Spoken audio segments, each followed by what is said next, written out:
May all sentient beings have happiness and its causes. May all sentient beings be free of suffering and its causes. May all sentient beings not be separated from happiness that is without suffering. May all sentient beings abide in equanimity, free of bias, attachment, and hatred.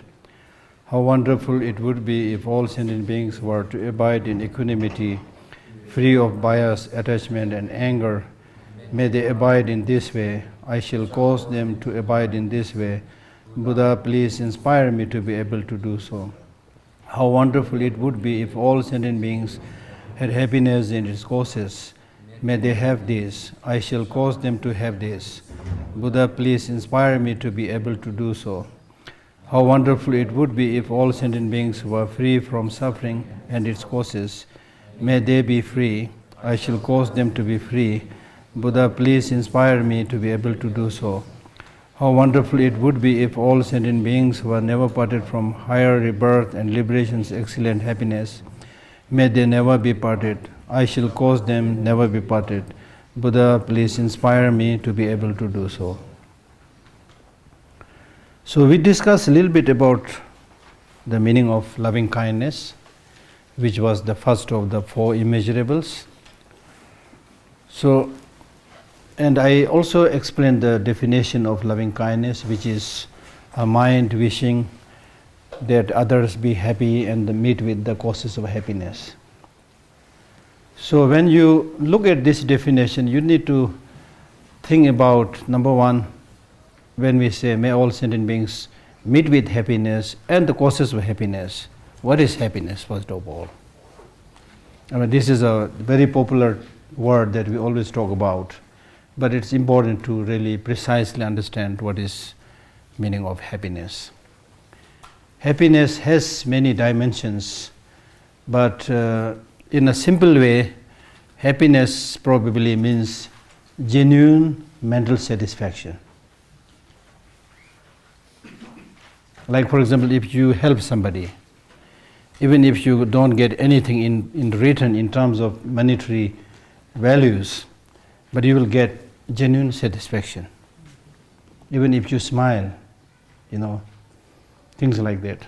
So anything good that you do, especially selflessly or in an unconditional way, it is nothing but natural that you will get this deep down satisfaction. It's in our gene. It's in our nature. So genuine satisfaction. And that genuine, I'm using the word genuine satisfaction. That genuine satisfaction is not possible if you adopt deceitful means. Just like giving a piece of meat or food or something to the dog, with a wish to hit the dog with a stick. You see. So genuine satisfaction is called happiness. Right? Genuine satisfaction. Then on a bigger scale, of course, happiness refers to liberation or nirvana, a state where when you reach, there will be no falling back. Genuine satisfaction in that sense. Once you reach that state of liberation or nirvana is a state. Having once achieved that state, there will be no suffering. There will be no trouble, no problem, things like that, right?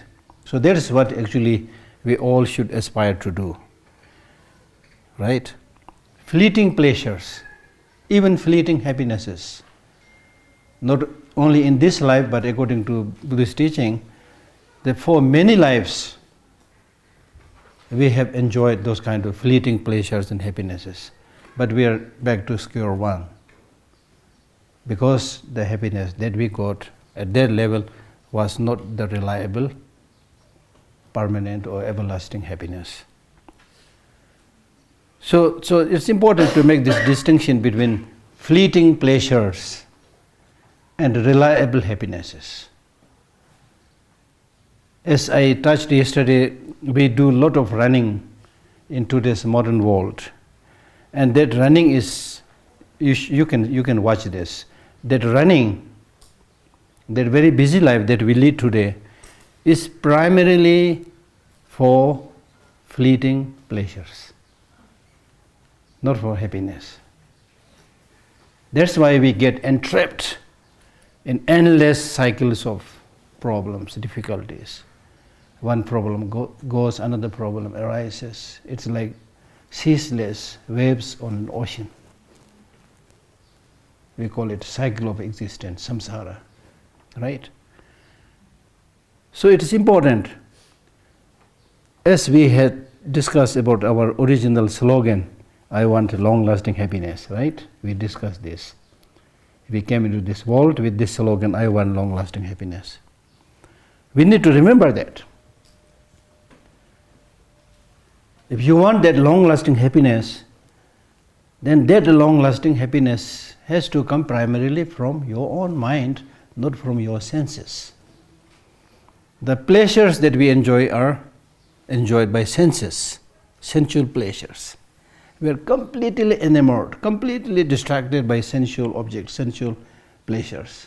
The eye has to see endless images, beauties.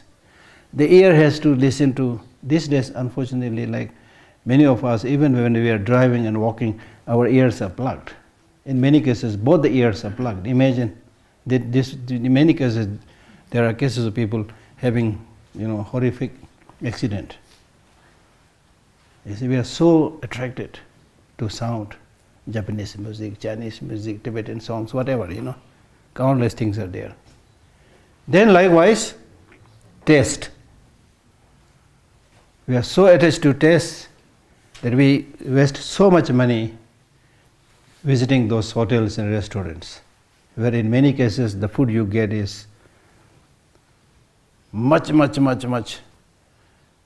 worse than what you can eat, what you can cook in your own home, much cheaper, but you go to these more expensive hotels. In many cases, because of that, you get food poison, you get sick, you see. Because people there, generally speaking, most of them are there to make profit, not to really genuinely serve you and contribute towards your health. Can you imagine these hotels are there to really contribute to your health? No. They only want your money.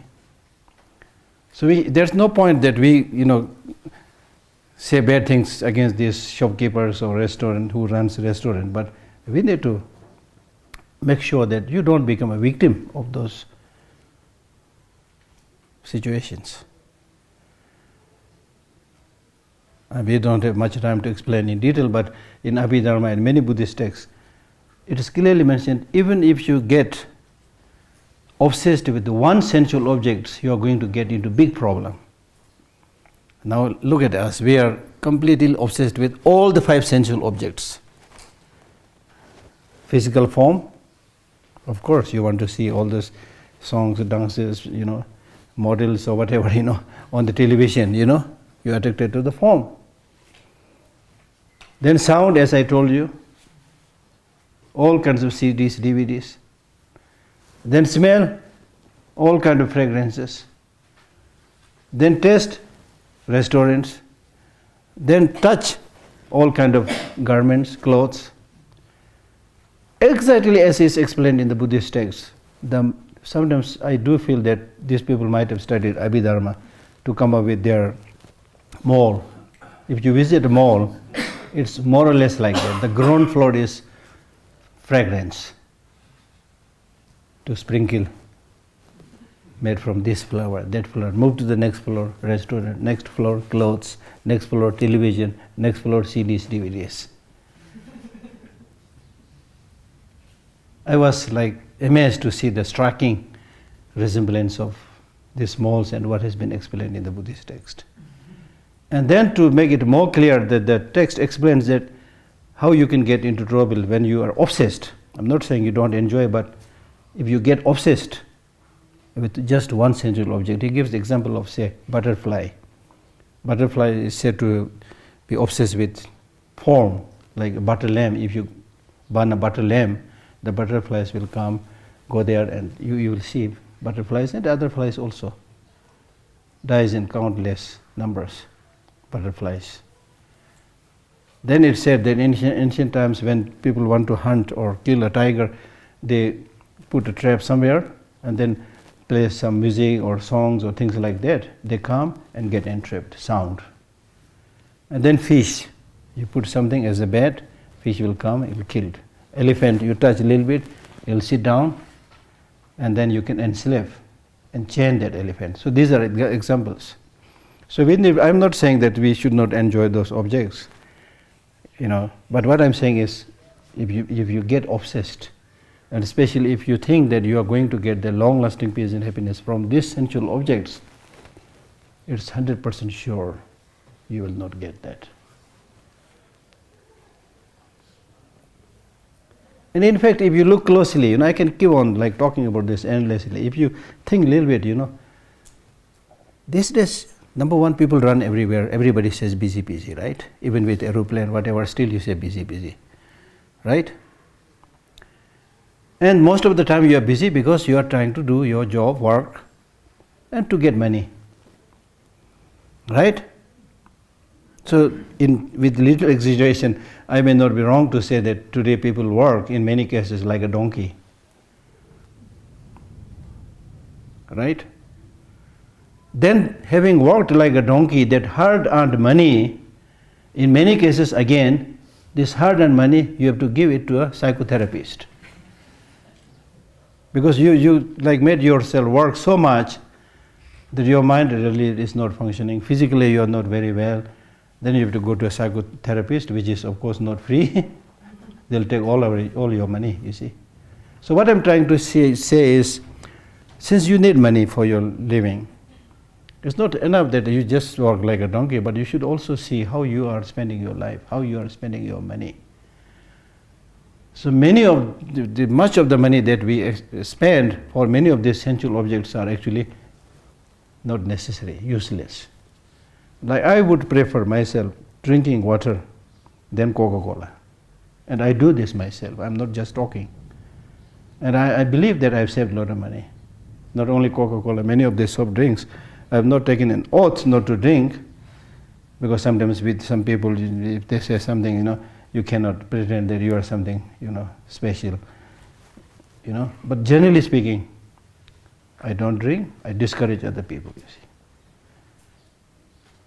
And water is more or less free. So good for your health. Then Coca-Cola and all this, the amount of sugar. And then many of these liquids in the packet, maybe very, very old also. We cannot justify they are good and they don't smell because they put chemicals inside it. Again, very bad for your health. So believe me, I'm not trying to turn the clock back. The whole, our lifestyle has to change. And that you can do if you observe things carefully and see. Because we are now talking about loving kindness. When you talk about this practice of loving kindness, the first person to whom you should meditate on loving kindness is yourself. And we do this in Buddhism by saying, may all sentient beings meet with happiness. May all sentient beings. You did not say, may all sentient beings excluding me. You didn't say that. May all sentient beings, which includes you. Because if you have this understanding of the need to have happiness, somebody who is able to take care of yourself properly, then it means you can take care of others also. Unless you are able to take care of yourself, it's a little bit hypocrisy to talk about helping other sentient beings, saying may all sentient beings meet with happiness. Right? We should be somebody who has experienced the purpose of well-being, because in Buddhism we talk about this life as precious human life. Precious human life. And precious human life cannot be wasted by taking all these endless junk foods, Really. And I tell my Tibetan friends, so many Tibetans, committed self-immolation. We all feel sad, But then on the other side, in a free country, people, because of lack of knowledge or ignorance or irresponsibility, whatever, many people die because of poor health. And in some cases, addiction to drugs, intoxicant drinks, you see. So most of the cases, it's not our being aware and alert and being able to practice, that we suffer. We die in many cases. So therefore this Dharma practice is not only for those who are monks and nuns or who are hermits, it's for the whole society. For whole society. Yesterday we spoke a little bit about the 3 training, out of which first is the training on morality. When we talk about morality, it basically talks about right speech, right action, right livelihood. Right livelihood actually could be included in the right action, but Buddha specifically spoke about right livelihood because he was able to see the great dimension of the economical dimension with which people relate to, you see. Right? So therefore it is really, really important to use this kind of teaching for one's own physical and mental health, and also health and well-being of others. So when we say, may all sentient beings with happiness, we are talking about reliable happiness, long-lasting happiness, uncontaminated happiness if possible. With happiness and the causes of happiness. And what are the causes of happiness? The causes of happiness can never be anger. 100% sure, can never be. Jealousy? No. Attachment? No. Conflict? No. Not so much to do with Buddhism, it's the way things are.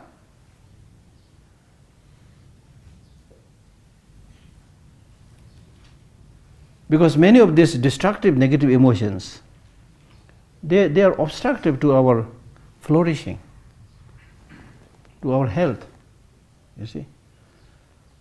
Right? So therefore, this is our first line of prayer, and not only here, but always. So I was saying that the causes for happiness, you need to identify the causes of happiness. The causes of happiness are loving kindness, compassion, equanimity, joy, which we are talking about, and likewise wisdom, understanding, emptiness, bodhicitta, universal sense of responsibilities. Many of these positive emotions, they are the causes for long-lasting happiness. But if you want me to summarize what is the most important causes for happiness, it is the mind that cherishes the well-being of others.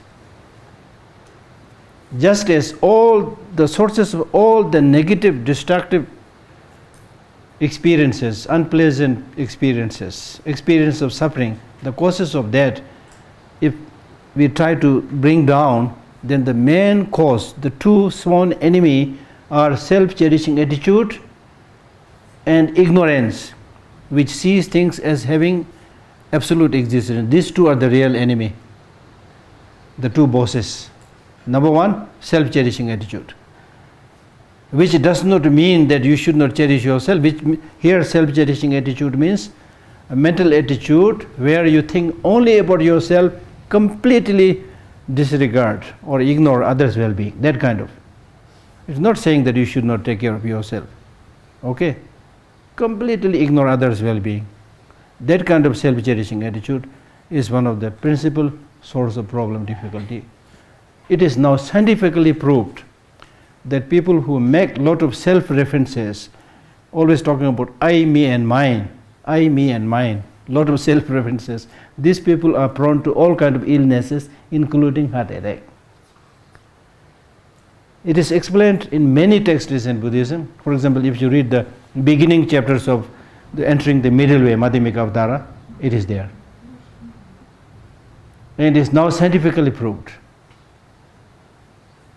Because when you make so much self-references and not talk about others, your focus becomes narrow. Within that narrow focus, even if there is a small problem, you tend to see it as if it is unsurmountable. So you can see how much difference one can make because of one's own mental outlook, perception. Then the second and the most horrible negative boss is ignorance. Misconception of reality. Ignorance means here not just lack of knowledge, but misconception of reality. Ignorance means Not just lack of knowledge. Lack of knowledge is also there, but it's not that, just that. But it primarily means misconception of reality. Reality is everything is interconnected, interdependent. But we tend to see that I am not dependent on others.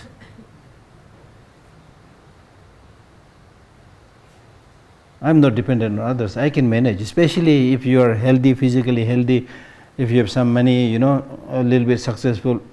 At that level, you tend to ignore others' need. You think that I can manage. But no, this is misconception. So that is another big source, the main source of problem.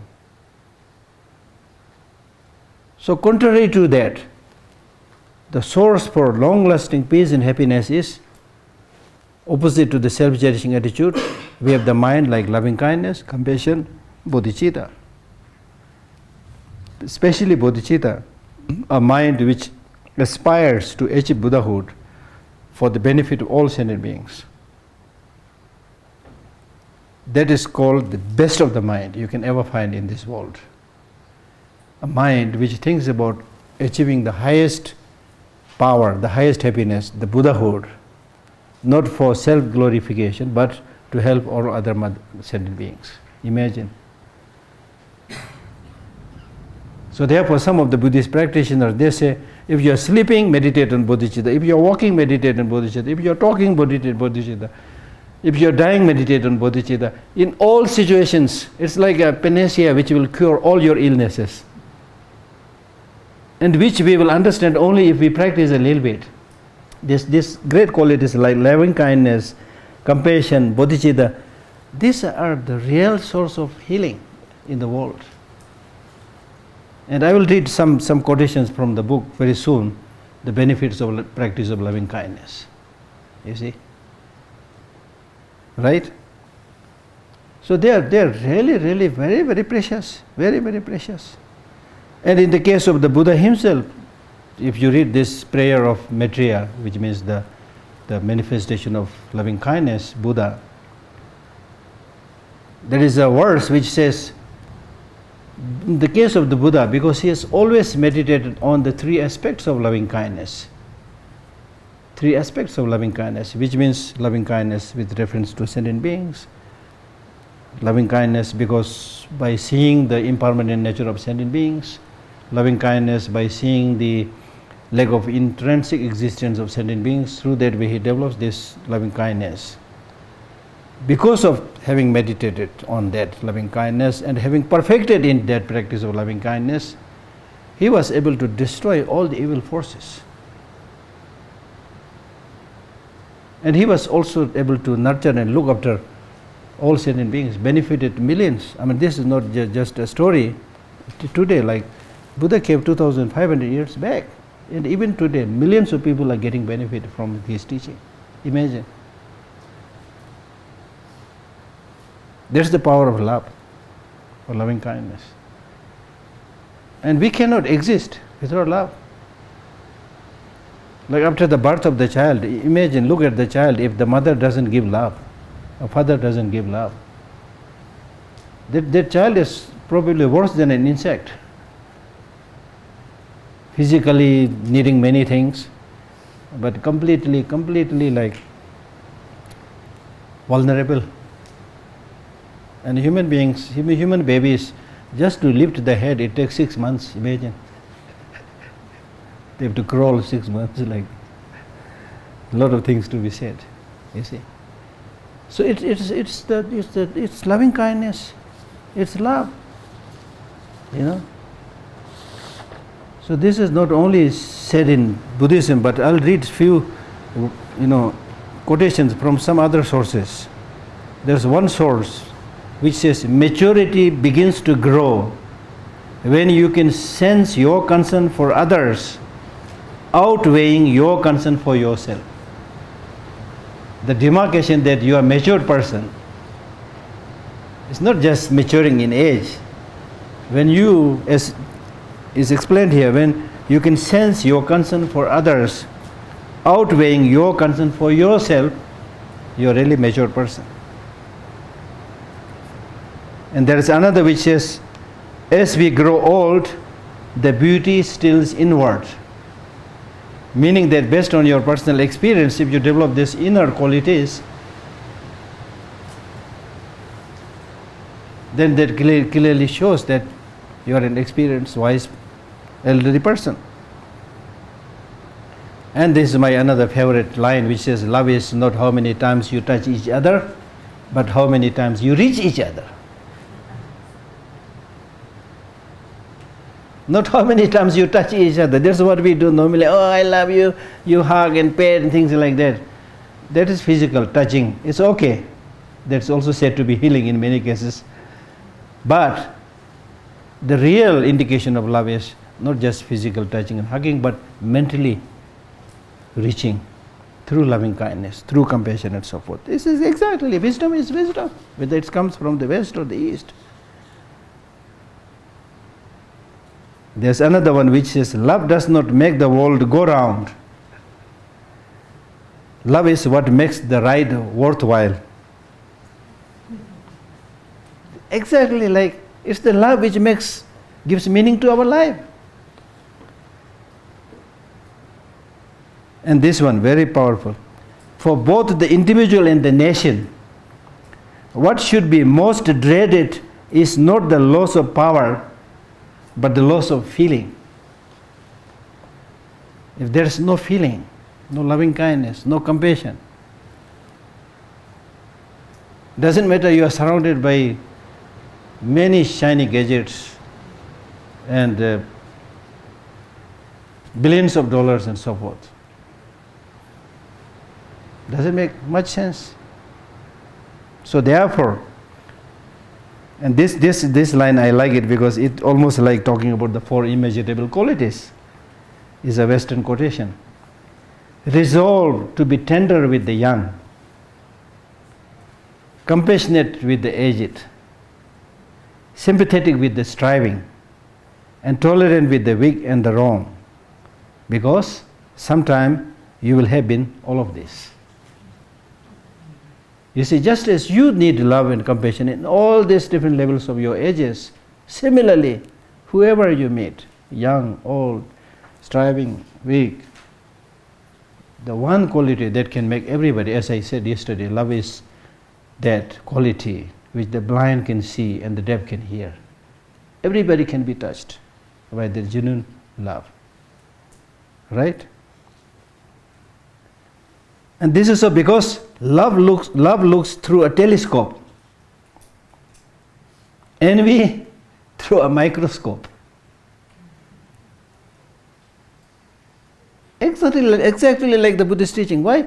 Because when you have this genuine love, how nice if everybody meet with happiness. How nice if none of them have suffering. If you have that genuine concern, the first thing is they will all be very attractive to you.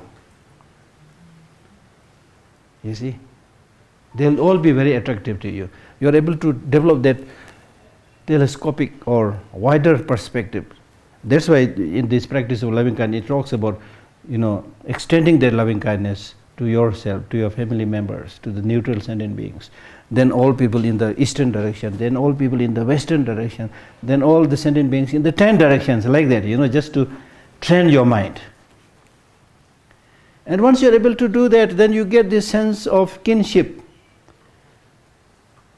Everybody as your friends, relatives. It is the love which makes the world beautiful. Love minimizes fault. And I've always observed, witnessed how families, they live together. Father, mother and 2-3 children. Generally speaking, exceptions are always there. Generally speaking, they live very nicely, harmoniously. Not because the father, mother and the children are perfect, no. But because there is love, greater love among them. It's not that husband doesn't make a mistake, wife doesn't make a mistake. They make the mistake, but they don't highlight just the mistake. They see the mistake, but they have the love, so therefore they will help them in a loving way. Love minimizes fault. So they are able to see the better side of that person. So they are able to live continuously together. You see. Right? It's love. When we have hatred, imagine all we do is highlight the wrong aspect of this person. So therefore to your enemy you always think, oh, my enemy. Impossible to have negotiation, dialogue with. And I can watch shape, I can promise that there are many Tibetans, perhaps me included, many Tibetans who would, when he told us, let us have negotiation dialogue, many people might think, how can we have negotiation dialogue with these Chinese leaders who killed more than 1 million Tibetans, who are continuously harassing, destroying everything? What are you talking about? Because we see these leaders as just embodiment of all the bad things, which is not necessarily true.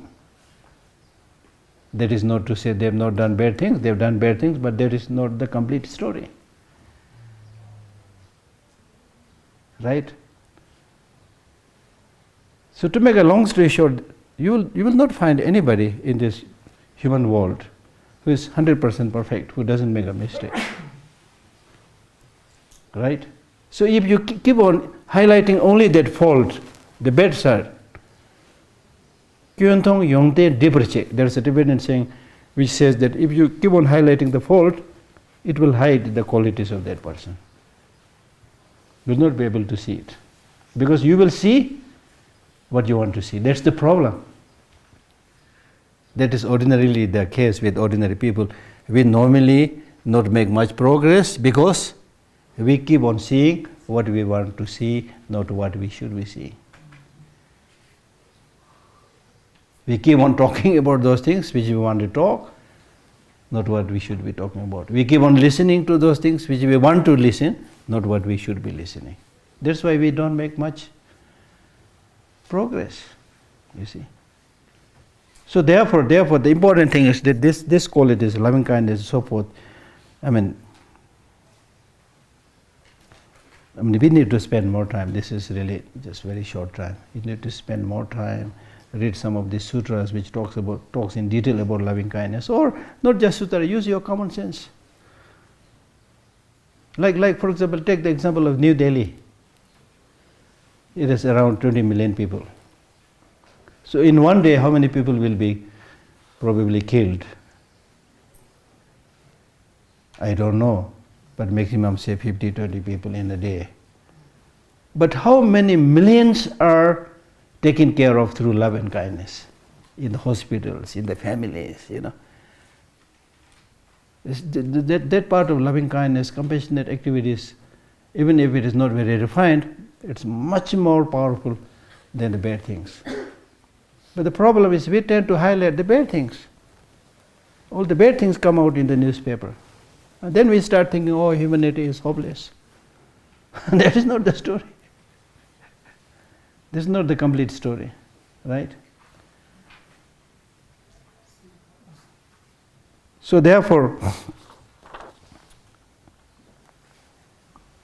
it's important to see the benefits of loving kindness and see the drawbacks if there is no loving kindness. Imagine if there is no love in the world. How can you survive? Not only ordinary love. I'm not talking about ordinary love. I'm talking about loving kindness. Ordinary love is also relatively okay than hatred, but ordinary love has a lot of business. I love you so long as you love me. This is business. But the real loving kindness is, I love you whether you love me or not. I don't care. I love you not because you are my brother, not because you are my sister. I love you because I know you are exactly like me, wanting happiness, not wanting suffering. After all, if somebody asks you the reason why you love yourself so much, we do that, right? Why do you love so much? You cannot give a correct answer by saying, I love myself so much because I'm a very clever person, or I'm a professor, or I'm a scientist, or I'm a great teacher. I mean, you can give all kinds of stupid answers, but these are not the correct answers. The correct, real answer is, I love myself because I want happiness, do not want suffering. That's the reason. That's the reason, right from the tiny insects to human beings. As the famous Tibetan scholar Gintu Chumpel, he says that the legless earthworm runs in search of peace, the eyeless ant runs in search of peace. In short, the whole living beings are running in search of peace. And especially this is true today, everybody is running. Running for what? In search of peace, happiness. But we are not getting it, or not getting enough, because what you want and what you do are contradictory.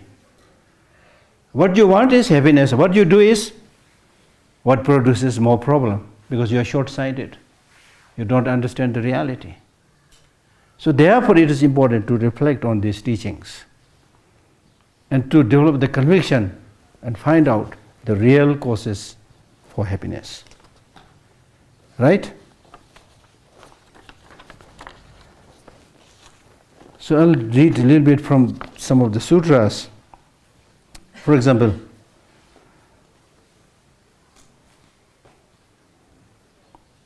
with the benefits of loving kindness.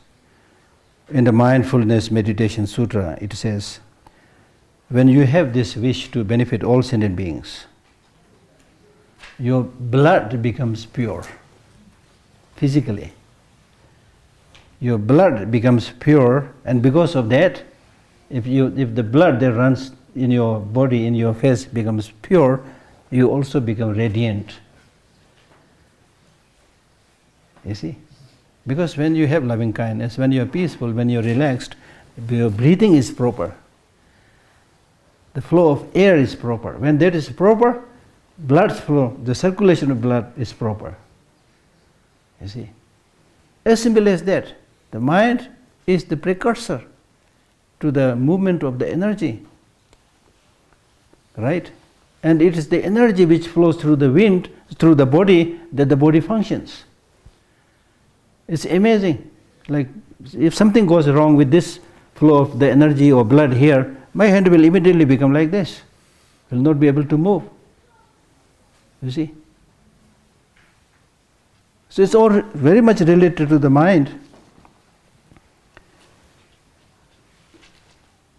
And if your face becomes radiant, what is the benefit? Everybody will like you. You become attractive. And that's why some of the texts say that the person who gives the teaching should be also a good-looking person. It doesn't mean that the bad-looking person can't teach, but it's but natural, you see. So this is observable benefit. And then, of course, achieving nirvana, enlightenment, all these are there. Then there's another quotation from the Parinirvana Sutra. I'm quoting direct from the sutra. Parinirvana Sutra, it says, with two kinds of cause and factor, you will not suffer from sickness and illness. And what are these two causes? Having loving kindness and compassion towards all sentient beings. And because of this loving kindness and compassion, if you provide medicine to people who are sick, just an example, ... Okay? So therefore a bodhisattva, or somebody who is following the bodhisattva path, must see all sentient beings as one's only child. And that kind of concentration or show of loving kindness, compassion to all sentient beings is also called the meditative stabilization towards all sentient beings through loving kindness and compassion, because with concentration you are developing such loving kindness and compassion. And once you do undertake such a practice, you will gradually become a person without any violence, Completely compassionate means completely free from violence. When we talk about non-violence, non-violence, as you know, is not just absence of violence. Non-violence is a dynamic force based on the active practice of compassion. So you will become totally non-violent. And when you become totally non-violent, you live longer. I'm quoting from the text. You live longer. And not only you live longer, you will also gradually be able to remember many lives. All these possibilities are there, but we need to practice to see the benefit. Not the complete benefit, but even if you want to get a glimpse,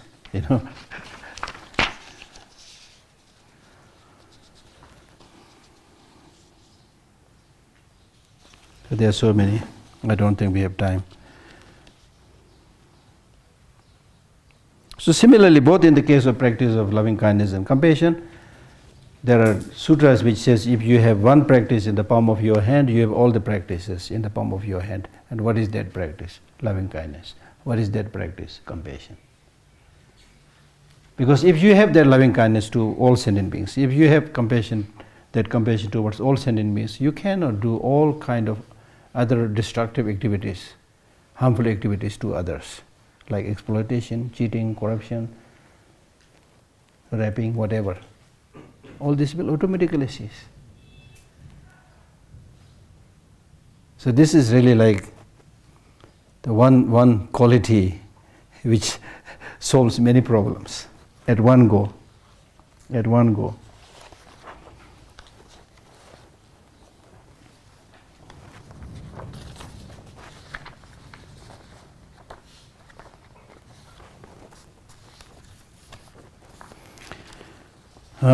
Just for your information, I'll read one thing from here.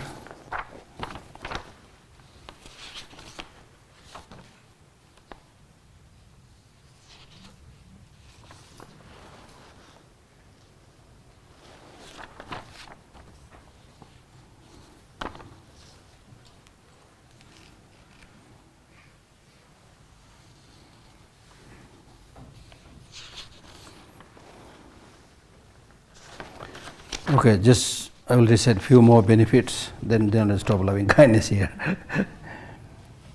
The Buddha said that practitioners of the liberation of mind through practice of loving kindness experience 11 benefits.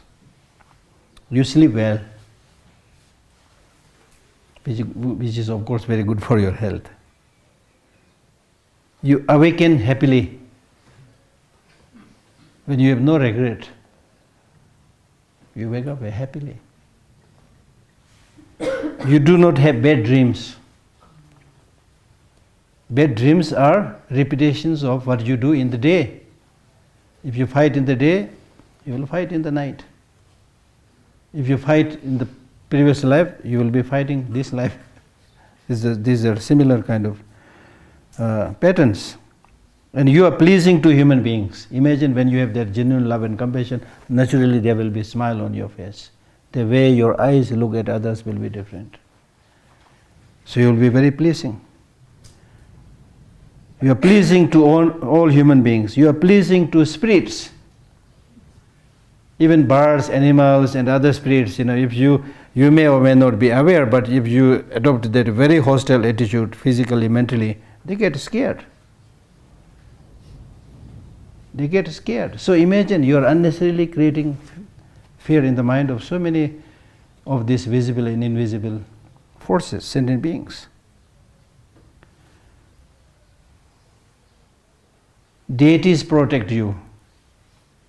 Deities means the Buddhas, Bodhisattvas, other divine celestial beings, those spirits on the positive side. They feel very happy when they find people doing good things. So naturally they will be your friend, they will protect you. You may or not be able to see them. Okay? And if you are a very good practitioner, then it says, fire, poison and weapons do not injure you. You won't believe this right now. But for a practitioner, Even I heard this story of a Tibetan master whose reincarnation is still there, but his previous reincarnation. When the Chinese came, then they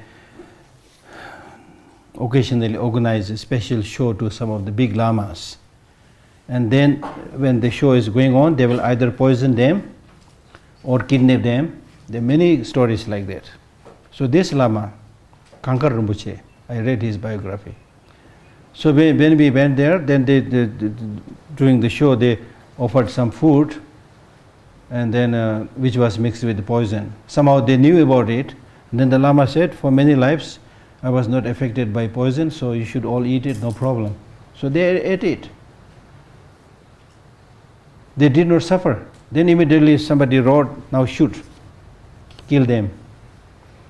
So all his entourage, most of his entourage members, they, hold of Rinpoche's robes or hands or something like that, and then the shooting was going on. They came out unharmed, except one or two who ran here and there. They were killed, you see. So these are not very long before, quite recent happenings. There are many stories like that. And then you must have heard this story of a Tibetan Lama quite recently who was to be killed. And then he was brought among that group called struggle session, highlighting his fault, and then he will be shot. So that the Geshe or Lama who was completely fearless, no sign of fear, and he said, you can shoot me anytime, but let me do a prayer. And then they said, yeah, okay, you can do the prayer. The prayer was from the Guru Puja. And the prayer says, today may I be able to take upon me all the sufferings, the sins, problems of all sentient beings. And whatever good things that I've done, may I be able to offer that for all sentient beings. He decided that prayer and then said, now shoot me. That actually really happened in this generation. And then not very far from here, in the Namgyal monastery, there is a, now I think he passed I think last year or year before, Lhakdorla, who when his soul escaped, he could not escape. Then after, I don't know, more than 17, 18 years of imprisonment, he was able to finally come. Then one day His Holiness asked him to come, and they were talking. And then His Holiness asked him, did you face some threat, some problem when you were in the prison? Then he said, on some occasions, some risk. Then His Holiness thought, must be risk of his life. Was that the risk of your life?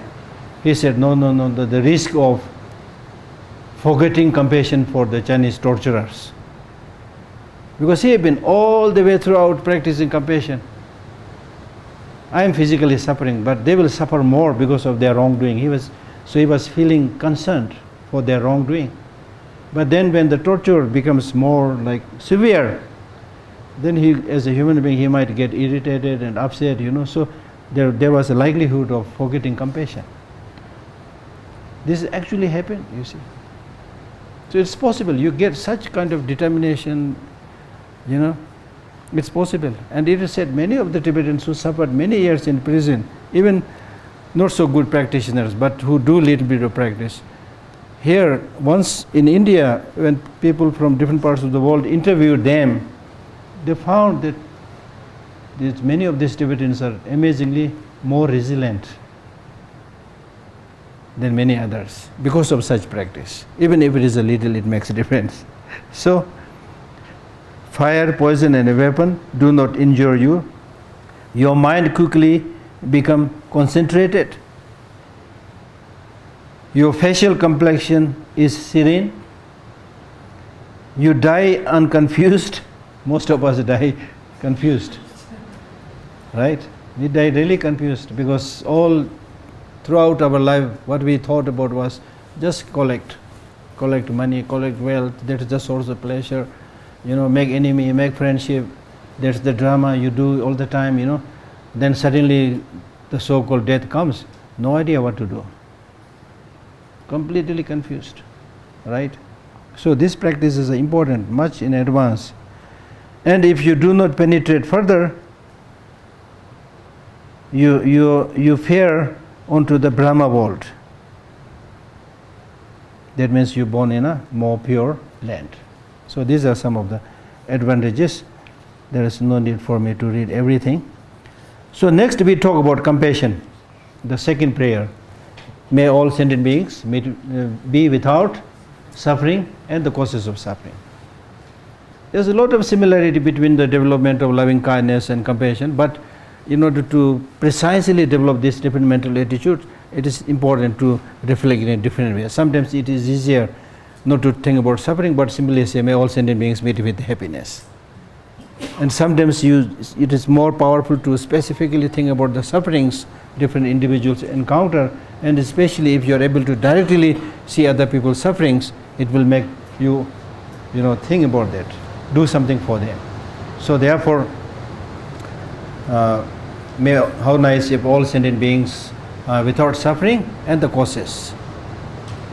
Now this prayer is important because there is nobody who wants suffering. Nobody. Is there anybody who wants suffering?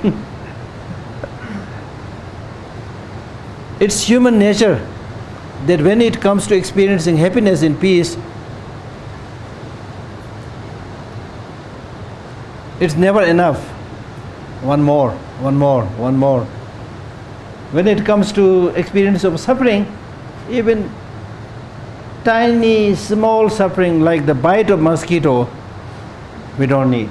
That's human nature. So this being the case, it's worthwhile, and the most important project is how to alleviate suffering,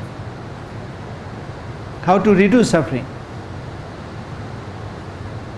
Now when we talk about reducing suffering, we are talking about reducing the suffering of the body and suffering of the mind. For reducing suffering of the body, you can take modern medications, take rest, good food and things like that. But at the end of the day, how much you fare well physically and mentally is again dependent upon your mental state. Now when you look at your mental state, this is very interesting. Listen carefully. When you look at your mental state of experience of suffering, I normally explain this in this way. For example, if you are somebody who has been thinking that I am suffering from 100% suffering, right? So out of this so-called 100% suffering which you thought you are afflicted with, something like 70% are not even suffering. Imagine 70% of that suffering is not even suffering. It's your mind made up. You thought this is suffering, this is problem. This is a very important point. And that means if you change your way of thinking, your mental outlook, your perspective a little bit, almost like 70% of suffering will disappear like that. Magic. It's absolutely true. Much is our mental creation. Good, bad, like, dislike, happy, not happy. Mental creation, much of it is. I'm not saying just mind, but much of it is mental creation. So if you are able to remove 70% of suffering, there leaves only 30%. Now out of the remaining 30%, let us say, roughly speaking, 20% are suffering, but changeable suffering. So instead of sitting there complaining, if you get up and do something, you can change that. So through effort, you can change, reduce that 20% of suffering also. And that leaves only 10% only. The remaining around 10% are not only suffering, but they are what I call as stubborn suffering. Nothing you can do with that. So what should you do? You should say, go hell with you. I have many other things to do. Really? This is important also, because normally when we encounter a suffering, especially a stubborn kind of suffering, we have this tendency to just get bogged down there, stuck there. I have met people who might have encountered a problem like 10 years back, but still they talk about it and think about it and relive that difficult experience. What is the use? You see? Like for example, if I lost my left hand, what is the point of always talking about, I wish I have the left hand? Many people have both the hands. I wish. Because I don't have the left hand, there's nothing much I can do. And that cripples you. Instead, you accept that you don't have the left hand, but you have the right hand. Right hand is the better one, stronger one. It's the one which writes the letter. And not only that, there are so many people who doesn't have both the hands, which we have all seen. So I'm lucky. Think about the positive side. It makes a huge difference. So that's why the core teaching of the Buddha is, do those things which is beneficial. Don't do those things which is not beneficial. Right? So therefore, this practice of compassion is, of course, extremely important. Now, not only in the Buddhist practice, but compassion is something that we all need. And therefore, I copied some important points from some other books, and I want to just read some of them. The principle of compassion lies at the heart of all religious, ethical, and spiritual traditions, calling us always to treat all others as we wish to be treated ourselves.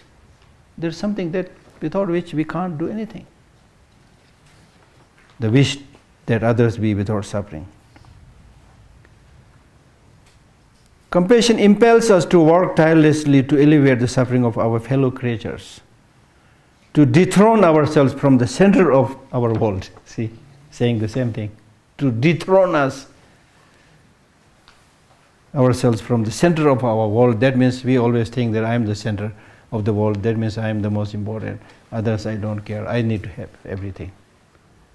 Dethrone it. The purpose of Buddhist practice is to enthrone compassion, to enthrone loving kindness, to dethrone self-centeredness, to dethrone ignorance. It's like election. Elect good leaders, defeat the bad leaders. At least here in the Buddhist practice, we have two political parties, the party of positive emotion, party of negative emotion. So far, the negative emotions not only won the election, but landslide majority. Now as a practitioner, our task and responsibility is to enthrone the positive emotions. Let bodhicitta, wisdom, understanding, capture the headquarters of our mind. Then the sunshine of peace and happiness will be there. Right?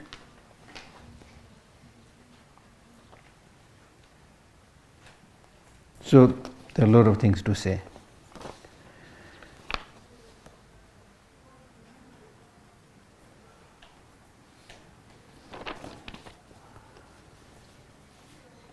Now with this practice of compassion, you should think about the advantages of having compassion, disadvantages of not having compassion, and the benefits of having it.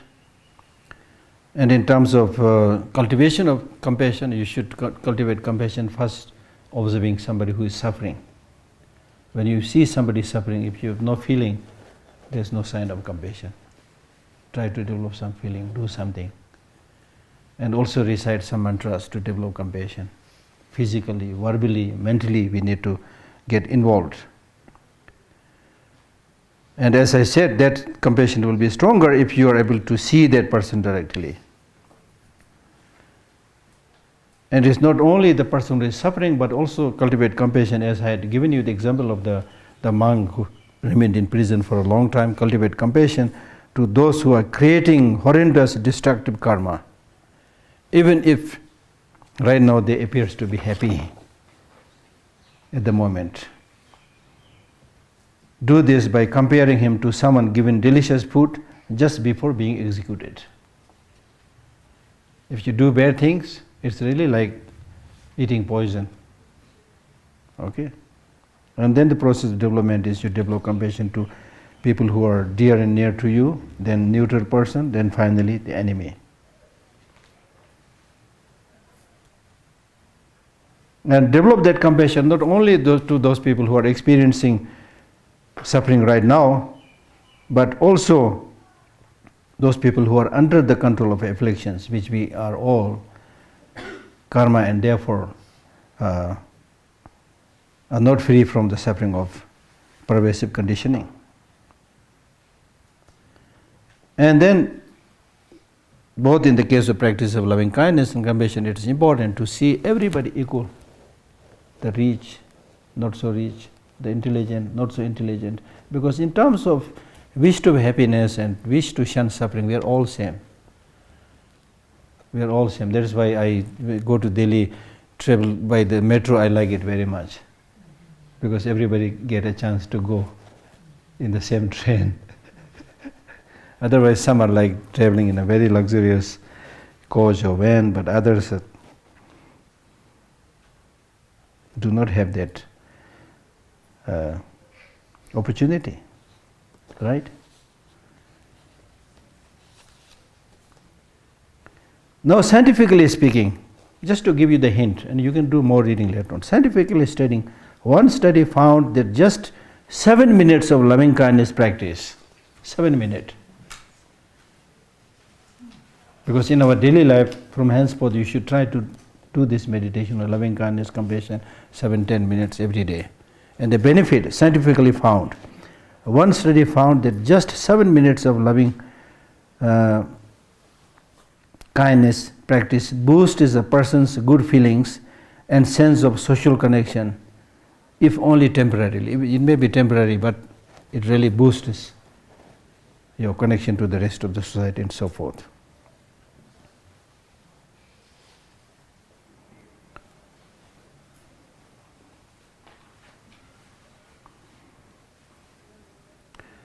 And consider a random, no, not that one. This brief loving kindness training resulted in people feeling more relaxed and also donating to charity at a higher rate than those in a comparison group who did a comparable amount of light exercise like stretching. There's a huge difference between one who did the meditation compassion and who did just stretching exercises. This is quotation from a book which one of my friends, recently gave me during the Mind Lab conference. They did a lot of research on this.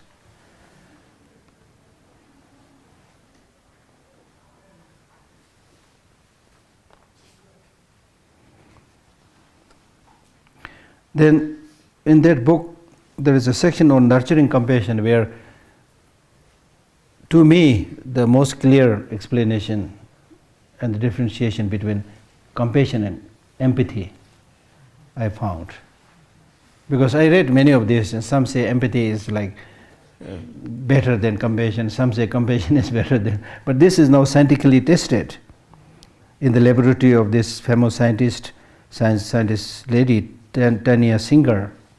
She's from Germany, and I had the privilege of attending the Mind Lab in South India. She was there. So, according to her research, her postdoc research on empathy revealed that when we witness the pain and suffering of someone else, we activate networks which underlie this very same feeling in ourselves. A discovery that got wide attention, laying the foundation for empathy research in neuroscience. She was responsible for starting that project. But compassion, feeling concern for the person suffering, seemed to involve a different set of brain circuits. Those for feeling of warmth, love and compassion. So they are not equal according to our finding. They are not equal. The difference is,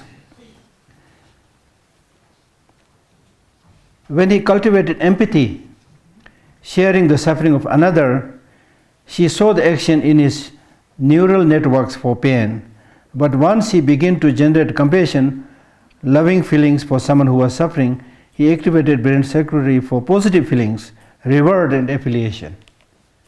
So practice the empathy, there is likelihood of getting kind of empathy fatigue. But if you practice the genuine compassion, then the so-called compassion fatigue that we normally talk about is less likelihood. But if you do a wrong kind of practice of compassion, it is possible. But if you do the genuine practice of compassion, which you do, then it has a positive feeling, rewarding. Okay? Compassion, she found, muted the empathic distress that can lead to emotional exhaustion and burnout.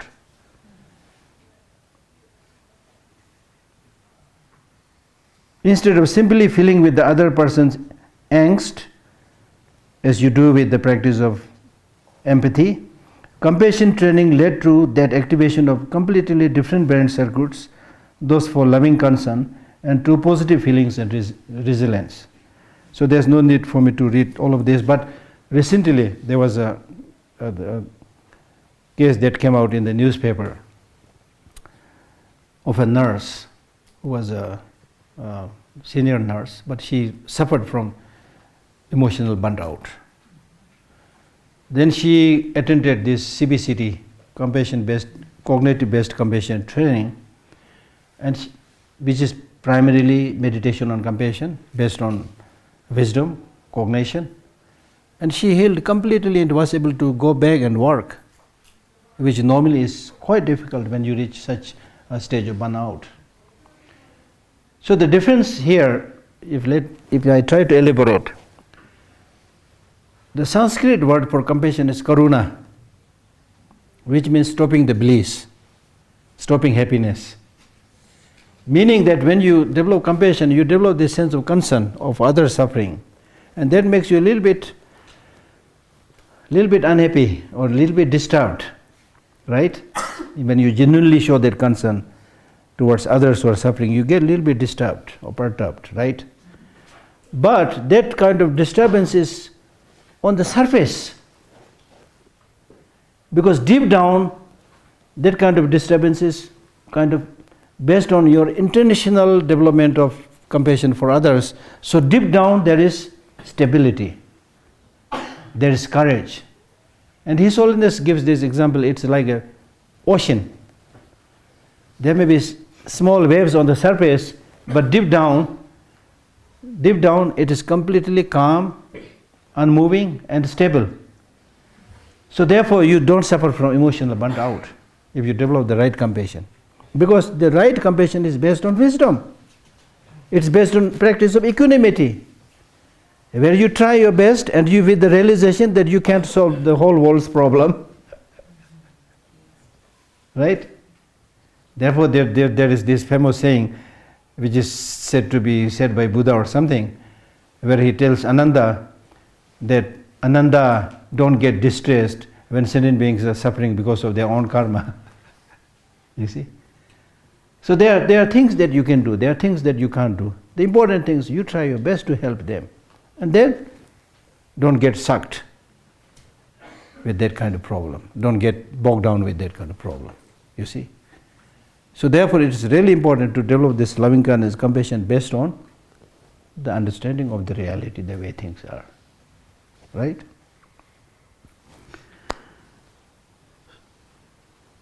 So many things to say, but some questions. Stop here then. What was the name of the book you said? I don't even remember now. The author was Tanya Singer? No, this is written by this Daniel Goleman and Richie Davison. They co-authored that book. I forget. I'll bring the name tomorrow.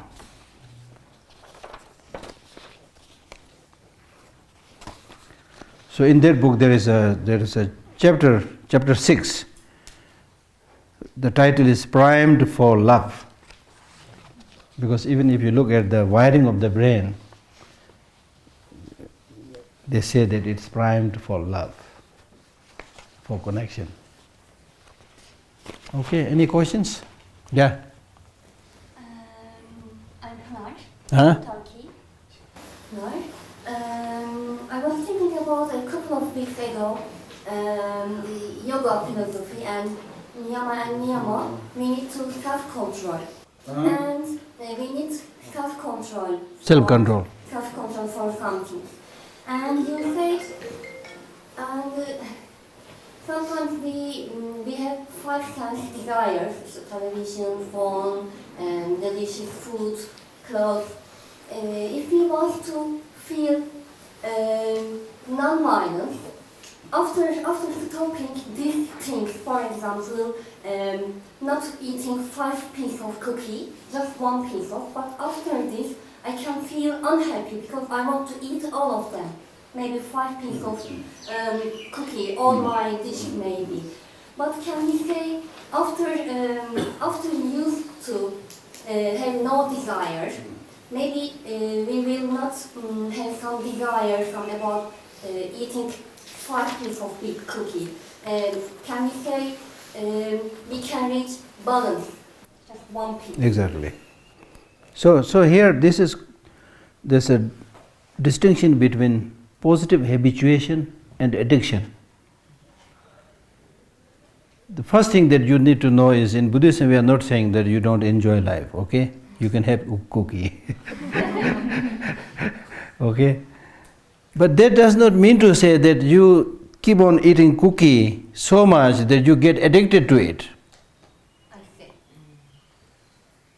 Okay? Addicted to it. And addiction is very bad, very dangerous. Who was it? Tanya Singer or somebody, some another lady who was the director of the Institute of Addiction in Washington. When she attended the Mind Life conference, she gave a beautiful presentation on addiction. There she said,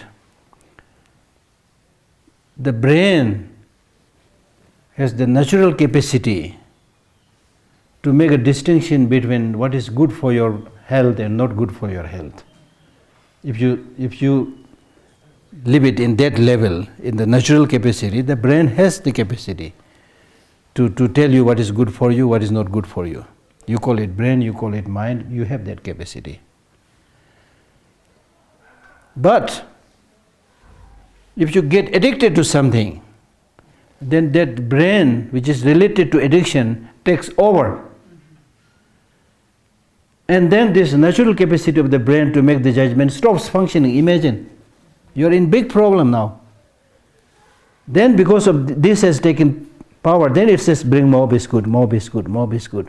I like 5, I like 6, I like 7. Then your stomach become like this, still I need more, you know. Addiction, because then you have no control, especially if the addiction is strong, you have no control. That's what we see with the drug addicts and so forth, you know. They lose shame, they lose name, fame, money, everything.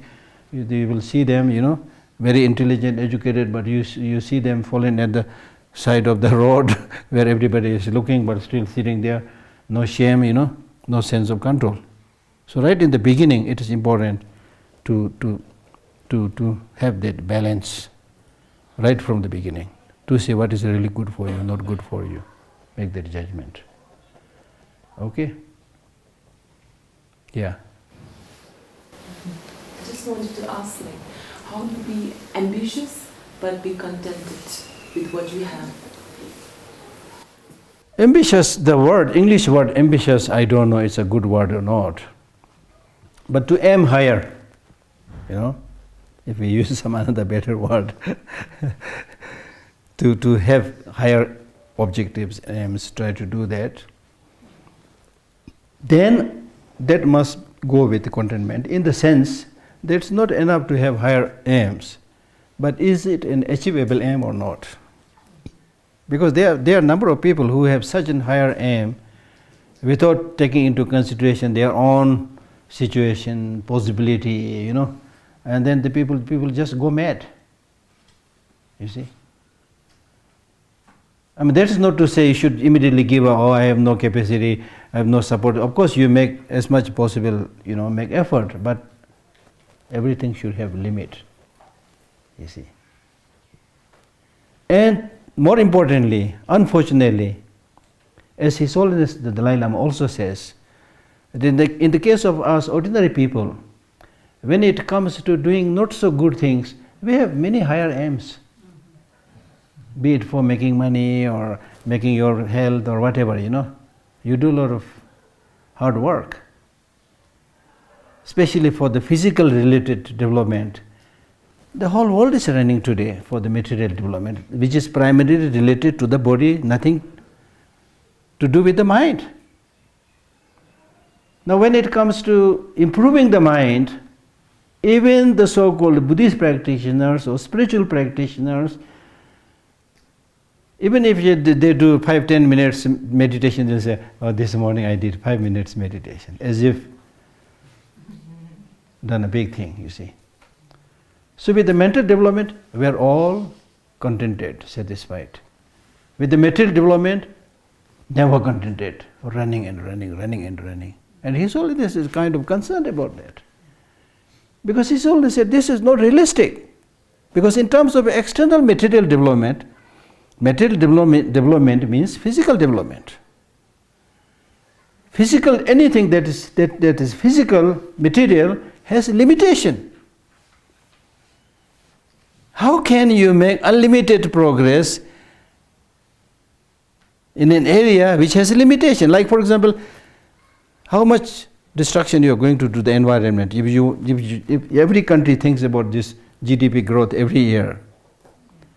From where the source of that growth is water, source of the growth is tree, source of the growth is minerals. They all have limitation. And that's what we are experiencing today. Nature is dying. Water getting polluted, air getting polluted, the so-called big cities hardly breathe. Now in terms of internal development, hardly anything there.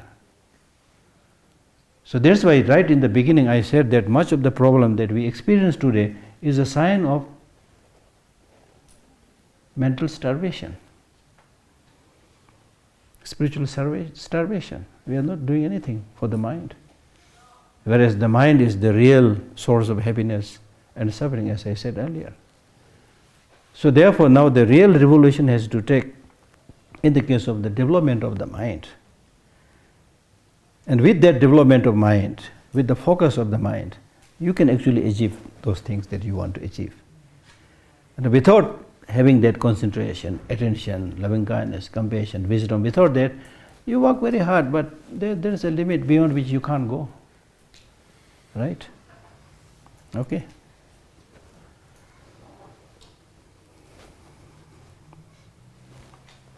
Short meditation.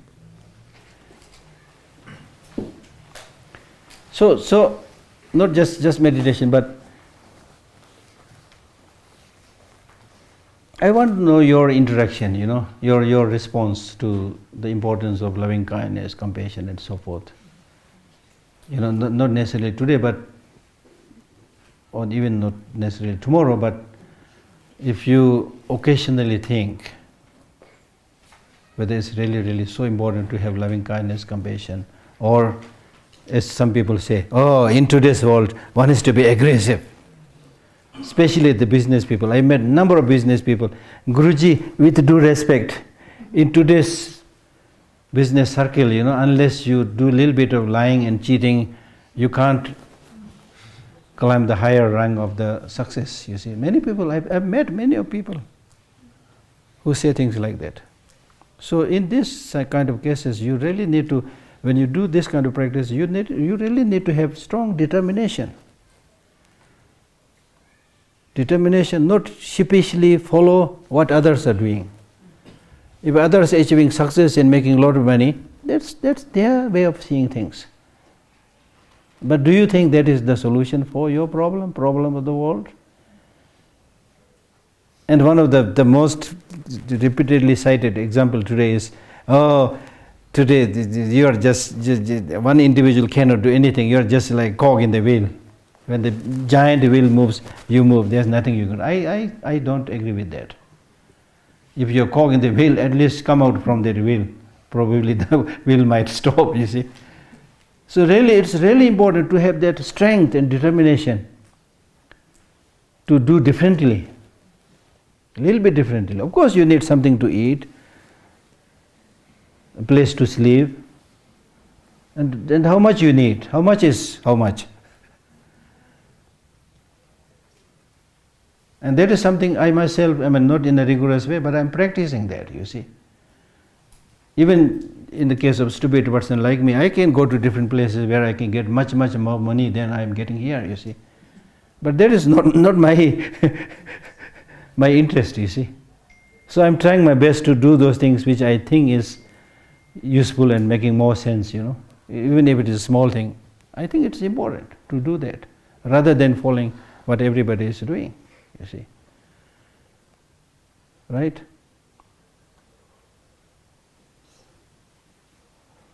So, 1 minute meditation.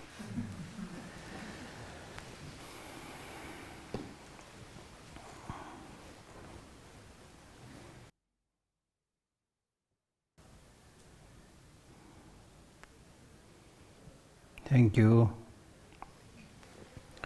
Then in the page that I had given you, there is a one verse prayer which I forgot to recite yesterday. We can recite that today.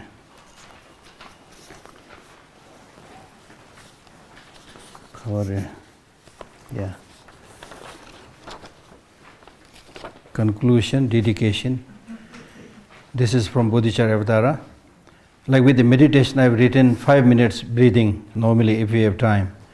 Then reflect on each of the 4 immeasurable in sequence towards yourself, others, and the whole world, universe. That's how we normally do. Then conclusion, dedication, we recite this together. May those with fear be fearless. May those under bondage be freed. May those powerless be empowered. May our hearts join in friendship. And that leaves the post-meditative session practice, which is a practice that we need to do 24 hours. Thank you.